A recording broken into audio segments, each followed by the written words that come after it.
আচ্ছা, বেশ কিছুদিন পর আবার একটা ভিডিও করছি। অনেকেই আমাকে একটা ভিডিও আনতে বলেছে। তো এবং টপিকটাও বলে দিয়েছে যে কী নিয়ে ভিডিও করতে হবে।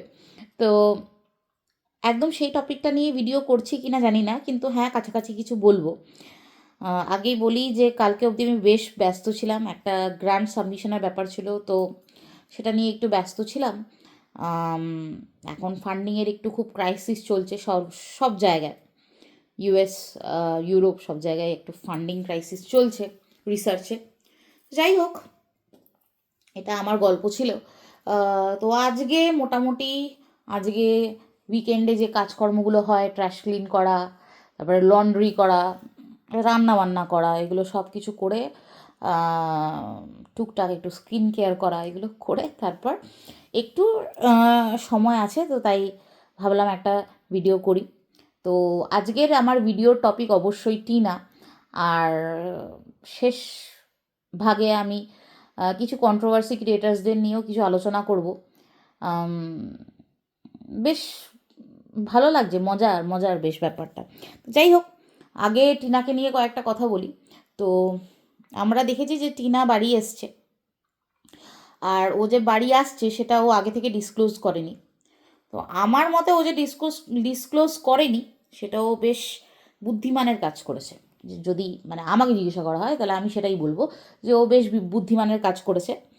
কারণ তার কয়েকটা কারণ আছে। উম, মানে প্রাইমারিলি কারণ যেটা, সেটা আমার মনে হয় যে ও এই ডিসিশনটা ইনস্ট্যান্টলি নিয়েছে। কারণ আমরা জানি যে ওর আহ, মালপত্র আসার একটা ব্যাপার ছিল। তো ও যদি না থাকে, সেটা ও রিসিভ করার একটা ব্যাপার, তারপরে সেটা অর্গানাইজ করার একটা ব্যাপার থেকেই যায়। তো এই সব নিয়ে চিন্তা ভাবনায় হয়তো ও ছিল।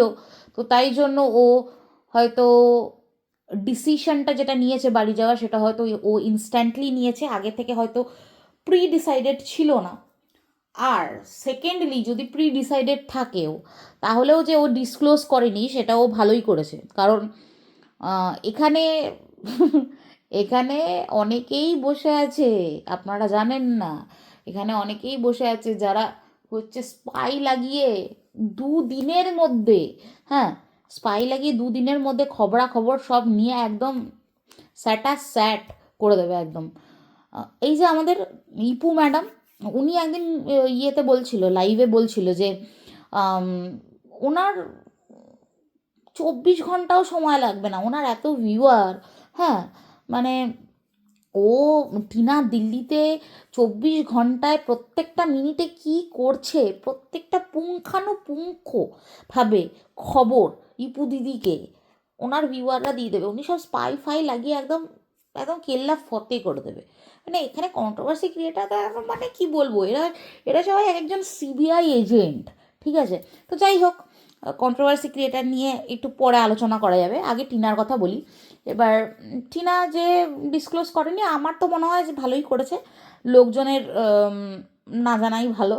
তারপরে আবার সেকেন্ডারি আবার এই ফোকলা চরণ আছে, ঠিক আছে। সে সে তো কখনো দেবদাস হয়ে যাচ্ছে, কখনো আবার বিশাল বড় দাতা কর্ণ হয়ে যাচ্ছে। তো ঠিক আছে, আমার মনে হয় যে ও বলেনি, ও নিজের মতো এসছে, কয়েকদিন পুজোতে আনন্দ করবে, তারপরে আবার চলে যাবে, এটাই ঠিক আছে।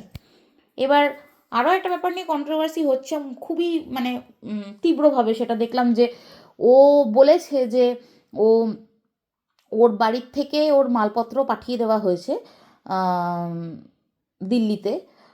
কিন্তু সেটা সময় লাগবে আসতে, এরকম কিছু একটা বলেছে সে, ও লাইভে। কিন্তু ওর কালকের ভিডিওতে দেখা গেছে যে ওর ফ্রিজটা ওর বাড়িতেই রয়েছে, ওটা পাঠানো হয়নি। তো আমি জানি না আপনারা কতজন প্যাকার্স অ্যান্ড মুভার্সদের সাথে অবগত রয়েছেন, কিন্তু আমি দিল্লি থেকে যখন, মানে আমার যখন পিএইচডি কমপ্লিট হলো, তো মোটামুটি 6-7 বছরের জিনিস তো, 6.5 বছর, হ্যাঁ। তো তখন আমি প্যাকার্স মুভার্সই করেছিলাম হায়দ্রাবাদে নিয়ে যাওয়ার জন্য। তো আমি, আমার মনে আছে যে আমি দুবার আমি পুরো সব কিছু স্কেডিউল করে সব প্রোগ্রাম ফিক্সড করে রেখেছিলাম যে আজকে আমি পাঠাবো। হ্যাঁ, কিন্তু ওদের তরফ থেকেই দুবার ক্যান্সেলড হয়। তারপরে থার্ড টাইম আমি পাঠাই, এবং সব থেকে সারপ্রাইজিং যেটা ছিল সেটা হচ্ছে যে আমি পৌঁছে যাওয়ার পরেও প্রায় 20-21 দিন লেগেছিল হচ্ছে জিনিসগুলো সব কিছু ডেলিভারি দিতে। তো জিনিসটা অতটা সহজ নয়, কমপ্লিকেটেড, কারণ এটা উইদিন স্টেট হলে ঠিক আছে, বাট এতটা রাস্তা, ঠিক আছে, কলকাতা থেকে দিল্লি অনেকটা রাস্তা, তো জিনিসটা অতটা সহজ নয়। আর সবথেকে বড় কথা, এখন কলকাতায় এখন ফেস্টিভ সিজন, কতটা কি ওরা ফাংশন করছে সেটাও একটা ব্যাপার আছে। আর ও থাকবে কি থাকবে না এরকম আর একটা ব্যাপার আছে। তো সব কিছু মিলিয়ে আমার মনে হয় জিনিসটা কোঅর্ডিনেটেড হয়নি। হতেই পারে যে ও যে মানে প্যাকার্স অ্যান্ড মুভার্স যে টাইমটা দিয়েছিল যে এই সময় ওরা যাবে বা ডেলিভারি করবে, সেই সময় হয়তো ও থাকতো না, বা ও আহ, মানে ভেবে নিয়েছিল যে চলে আসবে এখানে, এরকম কিছু একটা ব্যাপার হতে পারে। তবে হ্যাঁ, যেটা যেটা ওর ভুল হয়েছে সেটা হচ্ছে ও বলে দিয়েছে যে পাঠিয়ে দিয়েছে। সেটা হয়তো না বলে, সেটা হয়তো ও বলতে পারতো যে আহ, মানে ইন প্রসেস আছে ব্যাপারটা, মানে ভাবনা চিন্তা চলছে বা ইন প্রসেস আছে। হ্যাঁ, আমরা কথাবার্তা বলছি, আমরা শিডিউল করছি প্যাকার্স অ্যান্ড মুভার্স, এইগুলো বলতে পারতো, কিন্তু ও বলে দিয়েছে পাঠিয়ে দিয়েছে, অন দ্য ওয়ে এরকম কিছু একটা বলেছে। তো আমি জিনিসটা নিয়ে অতটা বদার্ড নই। এইটা মানেই যে হ্যাঁ ও মিথ্যেবাদী, ও মিথ্যে কথা বলছে, ও আবার মিথ্যাচারিতা করছে, মানে এতটা কে ভাই দিমাগ লাগায়? হ্যাঁ, সব থেকে বড় কথা যে এইটুকু ছোট্ট কথাতে মানে মিথ্যেবাদী কী করে হয়ে গেল কেউ? এবার ব্যাপারটা হচ্ছে যে আমি টিনার অন্ধভক্ত নই। আমি সত্যি কথা বলতে আমি অত তো ফলো করতে পারি না, আর আমি এখানে কারোরই অন্ধভক্ত নই, কারণ কেউ ভাই আমার মানে আত্মীয় হয় না, আমার পরম প্রিয় আত্মীয় কেউ নয়। হ্যাঁ, এখানে টিনাও নয়, এখানে সন্দীপও নয়, হ্যাঁ বেচুও নয়। তো তো ইটস ফাইন, মানে যেটা লজিক্যাল আমি সেটাই বলছি যে এই ফেস্টিভ সিজনে জিনিসটা হয়তো কোঅর্ডিনেটেড হয়নি, আর ও হয়তো জিনিসটা বলে দিয়েছে। আর অটোতে মাল তুলছে, সেই মাল তোলা কেন দেখায়নি, কে হেল্প করেছে? ভাই আপনাদের সময়ও আছে লিটারেলি। হ্যাঁ, মানে একটা ট্রাফিকের মধ্যে অটোতে মাল তুলছে, সেটাও ক্যাপচার নাই করতে পারে। আর দিল্লিতে বলুন, হায়দ্রাবাদে বলুন, ব্যাঙ্গালোরে বলুন, সব জায়গায় একটাই সিঙ্গেল পার্টি নেওয়া হয়, ঠিক আছে, তারা পেছনেই বসে, ড্রাইভার শুধু সামনে বসে।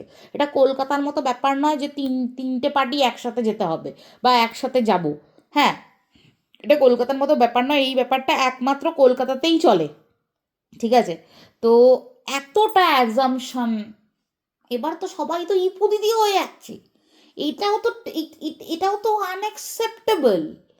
তো যাই হোক, আম, আমি আমার ভিউয়ার্সদের একটাই কথা বলবো, প্লিজ অ্যাজামশান প্রিজামশানটা একটু কম করলেই ভালো হয়। কারণ ব্যাপারটা হচ্ছে, দেখুন আমার ভিউয়ার্স কেউ নেই, ঠিক আছে, মানে ভিউয়ার্স নয়, আমি ওর ভিউয়ার্স ওইভাবে ওর বলতেই পারি না, কারণ একটা মানে 400 সাবস্ক্রাইবার্সের একটা চ্যানেলের ভিউয়ার্স হতে পারে না, ঠিক আছে। তো যেটা বলবো সেটা হচ্ছে যে হ্যাঁ, মানে আমার চ্যানেল কিছু মানুষ দেখে, তো সেটাই বলছি। এবার অনেকেই ভাববে যে আমি টিনার উপর বায়াস, আমি আবারও বলছি যে টিনা আমার কেউ নয়, ঠিক আছে। আমার মানে কি বলবো, উম, আমি লোকজনকে খুব কম পাত্তা দিই, তো সেদিক থেকে তো টিনা আমার কেউ নয়। তো যাই হোক, ওইভাবে আমি বলছি না, আমি যেটা লজিক্যাল সেটাই বলছি। তো হ্যাঁ, টিনাকে অনেক বেশি কশিয়াস থাকতে হবে, টিনাকে অনেক কিছু ভেবে চিনতে কথা থ্রো করতে হবে, সেটা যেন এরকম না হয়ে যায় যে পরে মানুষ ওকে জাজ করতে পারে। এবার অনেক সময় হয়ে যায় যে আমরা ফ্লোয়ে অনেক কথা বলে দিই ব্লগার্স। এবার অনেকেই বলতে পারে যে ব্লগার্সদের এরকম করা যায় না।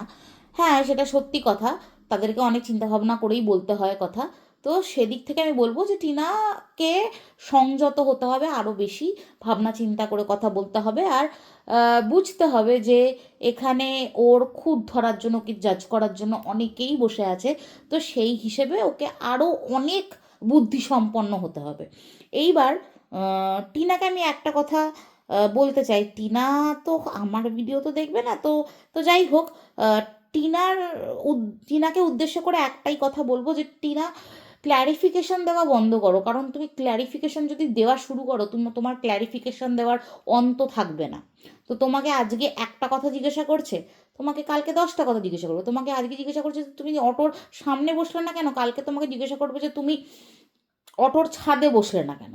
তো সেটা তুমি বন্ধ করো, ঠিক আছে? এবার যারা এখনো অবধি একই কথা বলে যাচ্ছে যে বাচ্চা কেন নিল না, বাচ্চা কেন নিল না, বাচ্চা কেন নিল না, টিনাও মনে হয় আর এইটা নিয়ে এই কোয়েশ্চেনটা নিয়ে ইন্টারেস্টেড নয়, ঠিক আছে? তো টিনাও আর উত্তর দেবে না। তবে হ্যাঁ, এখানে আমার একটা কথা বলার আছে। যারা একটাই কথা বলে যে এক কোলে বাচ্চা নিতে পারতো, এক কোলে ডকুমেন্টস নিয়ে বেরিয়ে যেতে পারতো, বাচ্চা এভাবে নেওয়া যায় না। বাচ্চা এইভাবে নেওয়া যায় না। বাচ্চা যদি নিতে হয়, বাচ্চা লিগালি নিতে হবে। আর আমার মনে হয় না যে কারোর টাকা পয়সা ভীষণ বেশি হয়ে গেছে যে সে শুধুমাত্র তার স্বামীর সাথে ইগোর লড়াইয়ে, হ্যাঁ, লড়বে বলে, হ্যাঁ, সে হচ্ছে দিনের পর দিন টাকা পয়সা ঢেলেই গেছে। এটা আমার মনে হয় না। কারণ ওই বেচুর সাথে টিনার কোনো ইগোর লড়াই নেই। ও সত্যি কথা বলতে বেচুকে কিছু মনে করে না, স্ট্রেট অ্যান্ড সিম্পল। ও বেচুকে কিছু মনেই করে না, ও বেচুর ধারই ধারে না। তো ওকে মানে ওকে ঠ্যাস দিতে বা ওকে মানে কি বলবো, মানে ওকে সবক শিখাতে, ঠিক আছে, ও যদি কেউ মনে করেন আপনারা যে ও টাকা পয়সা নষ্ট করেছে, এটা ভুল ভাবনা। ও বাচ্চা নিতে চেয়েছিল, কোনো না কোনো কারণে ও হচ্ছে সাকসেসটা পায়নি, ঠিক আছে? তো সেটা ওর কপাল, সেটা ওর ফরচুন, ঠিক আছে? হ্যাঁ, ও অন্যায় তো কিছু করেছে, সেটাই হয়তো ও আজকে রিপে করছে। তবে হ্যাঁ, একটা কথা বলি, ও যা দিয়ে রিপে করছে সেটা হয়তো আমরা বুঝতে পারছি, হয়তো বুঝতে পারছি না, কিন্তু আমার মনে হয় অনেকেই বুঝতে পারছে, কিন্তু সেটা বলতে চাইছে না। দেখুন, ও একটা ব্লগার, ও ব্লগে তো সবসময় এসে কান্নাকাটি করে ওর ছেলের ব্যাপারে বলতে পারে না। সেটা হয়তো আপনাদেরও ভালো লাগবে না। আপনারা হয়তো তখন বলবেন যে ছেলেকে বেঁচে খেতে হচ্ছে। দেখুন, বলার লোকের তো কমতি নেই, ঠিক আছে? তো সেদিক থেকে ও চুপচাপ থাকাটাই শ্রেয় মনে করে। তবে হ্যাঁ, প্রত্যেক দিনই আমি দেখি যে লোকজন বলতেই থাকে বাচ্চা নিল না, বাচ্চা নিয়ে আসুনি, বাচ্চা নিয়ে আসুনি। একটা বাচ্চাকে ছেড়ে কী করে বেরিয়ে আসতে পারলো? আমি একটা কথা বলি, ঠিক আছে? আমার যেটা মনে হয়, এই যে বেচুরাম, ঠিক আছে, এই যে বেচারাম, হ্যাঁ, এ তো মানে কি বলবো, এই বংশের প্রদীপকে নিজের থেকে এক ফোঁটাও আলাদা করতে চায়নি। তো সে যখন নিজের থেকে আলাদা করতে চায়নি, তো সে মানুষ করুক না, হোক না, মা ছাড়া মানুষ করুক না। আজ এখনো অবধি তো মেয়েরা মায়েরা অনেক তো করলো। আজকে না হয় টিনা না হয় এমন একটা মা হোক না যে নিজের জন্য বাঁচছে, হোক না। আমার এতে কোনো রকম কোনো অসুবিধা নেই, কোনো রকম কোনো অসুবিধা নেই। আজকে একটা মেয়ে মা হয়ে যাওয়ার পরে তার এমনিতেও কোনো কিছু, তার নিজের জীবনের কোনো অস্তিত্ব থাকে না। সব কিছুই মানে is related to their children's. সেই জিনিসটা আমার আমি ঘোরতর মানে আমি ঘোরতর বিরোধী সেটা। যে একজন মা হয়ে গেলে তার নিজস্বতা কিছু থাকবে না, তার নিজস্ব কোনো এক্সিস্টেন্স থাকবে না, তার নিজস্ব কোনো চাওয়া পাওয়া থাকবে না, তার নিজস্ব কোনো শখ আহ্লাদ থাকবে না। শখ আহ্লাদের কথা ছেড়ে দিলাম, নিজস্ব এক্সিস্টেন্সটাও অবধি থাকবে না। আমি সেটাতে এগ্রি করি না। আর যদি কেউ বলে যে বাচ্চা ফেলে এসে সে ইছামতির তীরে এসে রিলস বানাচ্ছে, ভাই ও একটা ব্লগার। ও যদি ওর কাছে দুটো চ্যানেল ছিল, ও দুটো চ্যানেলে রীতিমতো খেটেছে 5টা বছর। সেখানে দুটো চ্যানেল নিয়ে নেওয়া হয়েছে। তারপরে সে আবার নতুন করে একটা চ্যানেল দাঁড় করানোর চেষ্টা করছে। তো সেই চ্যানেলটা চালাতে হবে, তো সেই চ্যানেলটা তো চালাতে হবে, সেই চ্যানেলটা তো গ্রো করতে হবে। আর যদি চ্যানেল ওর না থাকে, তাহলে ও খাবে কি? ও তো একটা ইউটিউবার, ওর সামান্যতম এডুকেশনাল কোয়ালিফিকেশন, তো ও করতো কি? ওর কাছে ছিল কি করার মতো? তো ও যদি ইছামতির তীরে রিলস বানায়, আমার তাতে কোনো রকম কোনো সমস্যা নেই, আমি তাতে কোনো রকম কোনো ভুল খুঁজে পাই না। আর এই মা তো অনেক দিন আগেই তার বাচ্চার কাছে মৃত, তার বাচ্চার ফ্যামিলির কাছে মৃত, তার শ্বশুরবাড়ির কাছে মৃত। তো তাকে মৃত হয়েই থাকতে দেওয়া হোক, তাকে মৃত হয়েই থাকতে দেওয়া হোক। হ্যাঁ, টিনার নাম করে একটা গামলাতে টয়লেট করানো হয়েছে বাচ্চাটাকে দিয়ে। টিনা ছেড়ে যাওয়ার পর টিনার টিনা ছেড়ে যাওয়ার 1 বছর পর কেক কাটা হয়েছে। আপনারা সেগুলো ভুলে গেছেন? ও ওর ও ও কি দেখেনি এই ব্যাপারগুলো? ও কি দেখেনি ওর মনের মধ্যে কি সে ব্যাপারগুলো নিয়ে ব্যথা জন্মায় না? তো যাই হোক, অনেকে আমার সাথে এগ্রি করবেন না, কারণ আপনারা মা, আপনারা সেই দিক থেকে ভাবেন, আমি জানি, আমি বুঝতে পারি। কিন্তু দেখুন, মা হওয়ার আগেও সে একটা মেয়ে, এবং আমি খুশি এই ব্যাপারটা ভেবে যে সে নিজের সত্তাটাকে আজ অবধি স্ট্রাগল করে বাঁচিয়ে রাখার চেষ্টা করছে, সেটার সাথে আমি আছি। এবার আসি কিছু কন্ট্রোভার্সি ক্রিয়েটার্সদের কথায়। প্রথমে বলবো সুতপা। মানে তোমাকে দেখে, হ্যাঁ, তোমাকে দেখে মানে একটা সময়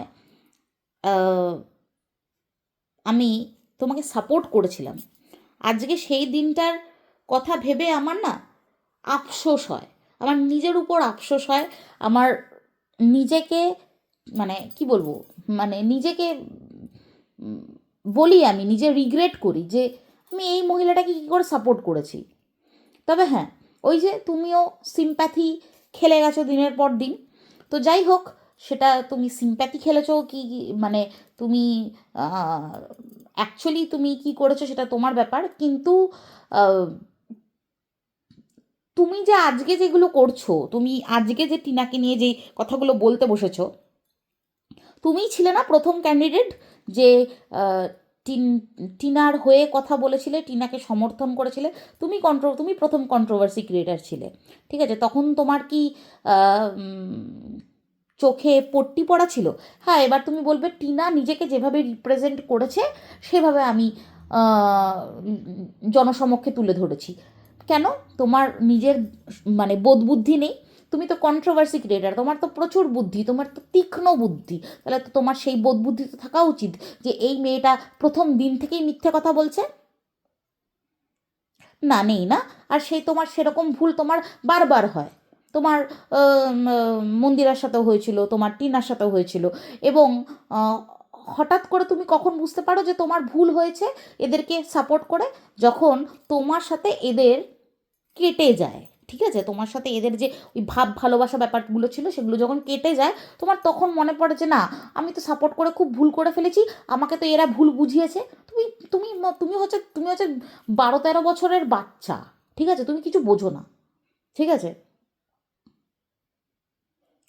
তোমাকে সবাই ভুল বোঝায়, তোমার সবাই ফায়দা ওঠায়। সেটাই কি সত্যি, নাকি তুমি সবার ফায়দা ওঠাও? আচ্ছা, তুমি এবার বল, তুমি তুমি দুদিন আগের একটা ভিডিওতে কি বলেছো যে তুমি কোনোদিনও টিনাকে অন্য কারোর সাথে শোয়াওনি। তাই তাই বুঝি? হ্যাঁ, এই যে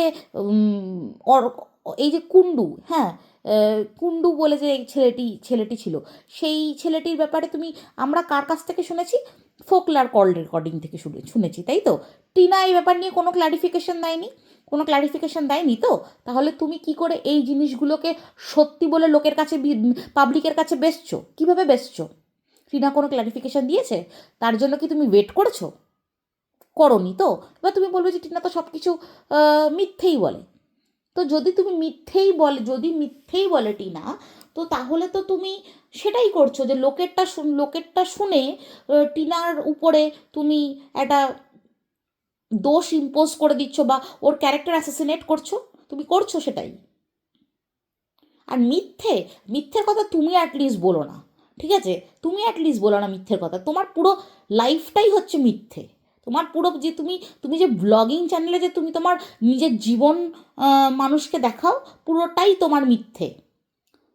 তোমার প্রত্যেকটা মানে যে যে কাণ্ড কারখানাগুলো যে তুমি দেখাও ব্লগের চ্যানেলে, তার আধার অর্ধেকটাই হচ্ছে মিথ্যে।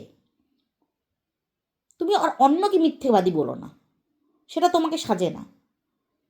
কিছুদিন আগেই তো 3-4 মাস আগেই তো তুমি যে নাটকগুলো করেছো, সেটা প্রথম দিন থেকে আমরা জানতাম যে সেগুলো সব কটা মিথ্যে, এবং সেটা আজকের দিনে প্রমাণিত যে সব কিছুই মিথ্যে ছিল। হ্যাঁ, হ্যাঁ, সব কিছুই মিথ্যে ছিল, কিন্তু তুমি টিনাকে ঠিক বলছো যে তুমি মিথ্যে, মানে ও মিথ্যেবাদী, এবং তুমি সেটা প্রথম দিন থেকে জানো না। তো কিসের কন্ট্রোভার্সি ক্রিয়েটার তুমি? তোমার যখন সেই, মানে কি বলবো, মানুষকে অ্যানালাইজ করার ক্ষমতাই নেই, তাহলে তুমি কিসের কন্ট্রোভার্সি ক্রিয়েটার? তাহলে তুমি নিজেকে কন্ট্রোভার্সি ক্রিয়েটার বলো না। তাহলে তুমি নিজেকে মানে পাবলিকের কাছে তুমি নিজেকে দালাল হিসেবে পরিচয় দাও, ঠিক আছে? কখনো কখনো তুমি দালাল হিসেবেই কাজ করো, কখনো কখনো কেন, তুমি ম্যাক্সিমাম সময় দালাল হিসেবে কাজ করো। আজকে ওর দালাল, কালকে তার দালাল। তারপরে যখন তুমি দেখছো যে না, আমার সেখান থেকে সেরকম কিছু উপকার হচ্ছে না, তখন তুমি সেই ভূমিকাটা তুমি ছেড়ে দাও, ওখান থেকে রিজাইন করে যাও। এটা হচ্ছে তুমি। হ্যাঁ, ইপু দিদি, ইপু দিদি হচ্ছে এখন হচ্ছে মানে পার্সোনাল গ্রাজেস মেটানোর আহ, মেটানোর খেলায় মত্ত আছে। সে এখন সেরকমভাবে ভিডিও টিডিও দেখছেও না, সেভাবে এখন সেরকম কিছু বলছেও না। তবে হ্যাঁ, তার এখন একটা জিনিসের খুব অভাব, সেটা হচ্ছে ভিউজ। ঠিক আছে, সে প্রায় প্রায় দিনই এসে ব্লগ চ্যানেলে এসে কান্নাকাটি করে যে তার ভিউজ হচ্ছে না। সে শত্রু মিত্র সবাইকেই বলে যে আপনারা শত্রুই হোক কি মিত্রই হন, হ্যাঁ, আপনারা ভিউজটা দিয়ে যাবেন। তারপর আবার একদিন আবার থাম্বনেলে একটা খুব সুন্দর ক্লিকবেট, হ্যাঁ, যা ওই যে অডিও ট্র্যাকটা যবে থেকে ইংলিশ হওয়া শুরু হয়েছিল, একটা খুব সুন্দর ক্লিকবেট দিয়ে, হ্যাঁ, মানে কি বলবো, অসাধারণ মানে ক্লিকবেটটা খেললেন উনি। তারপরে শুনছি যে ও তেরি, হ্যাঁ, শুনছি যে ওই অডিও ট্র্যাক নিয়ে বলছে। তো যাই হোক, সুন্দর ক্লিকবেট লোকজন খেলছে, আমার বেশ ভালো লাগে। তবে হ্যাঁ, ইপু দিদিকে একটাই হচ্ছে, ইপু ম্যাডামকে একটাই রিকোয়েস্ট, আপনার অ্যাজামশানের থেকে যখন থিওরিতে আসবে না ব্যাপারটা, তখনই আপনি প্লিজ কিছু বলবেন, নাহলে না খুব বোরিং হয়ে যায় ব্যাপারটা, ভীষণ বোরিং হয়ে যায় ব্যাপারটা। ও হ্যাঁ, আপনি না একদিন গোল কালো টিপ পরে বসছে, আর নতুন নতুন আবার ভূমিকা শুরু করলেন নাকি? আজকাল কিন্তু অ্যাস্ট্রোলজারদের বিশাল ক্রেজ, বিশাল ক্রেজ। উড়ে সাবাস, আপনাকে ওই ভিউজ ভিক্ষা চাইতে হবে না। ওই একটা একটা নিজের নামের আগে একটা ট্যারো কার্ড রিডার টাইপের কিছু একটা লাগিয়ে বসে যান, প্রচুর প্রচুর মানে প্রচুর আর্নিং, ঠিক আছে? আচ্ছা, লাস্টলি আমি রিম্পাকে কয়েকটা কথা বলছি। রিম্পা, তোমার তোমার মনে আছে নিশ্চয়ই, আমি কিছুদিন আগে সুতপাকে আমি বেশ ভালোভাবেই বলেছিলাম একটা ব্যাপার নিয়ে, যে তোমাকে বারবার করে ওই একটা অক্ষর নিয়ে, হ্যাঁ, তোমাকে যখন ও বারবার করে ইন্ডিকেট করে কয়েকটা কথা বলছিল, ঠিক আছে? আরও অনেককেই আমি গিয়ে কিন্তু আমি সেই জায়গায় একটা প্রতিবাদ জানিয়েছি যে কেন এরকমভাবে বলা হচ্ছে। অনেক তো বলা হলো, এবার ছেড়ে দেওয়া হোক। রিম্পা, আমি তোমাকে একটাই রিকোয়েস্ট করব, দেখো, টিনার একটা নতুন জীবন শুরু হয়েছে। সেই জীবনটা ও খুব স্ট্রাগেলের সাথেই এখনও অবধি টেনে নিয়ে যাচ্ছে। ও নিজে চেষ্টা করছে উঠে দাঁড়ানোর। আমি তোমাকে রিকোয়েস্ট করব যে তুমি সেটাতে সাহায্য করো। আমি জানি তোমার মধ্যে একটা ভালো মানুষ আছে, তুমি কখনোই অ্যাগ্রেসিভ নও, তুমি কখনোই হার্মফুল নও, তুমি তোমাকে আমার এই জন্য পছন্দ।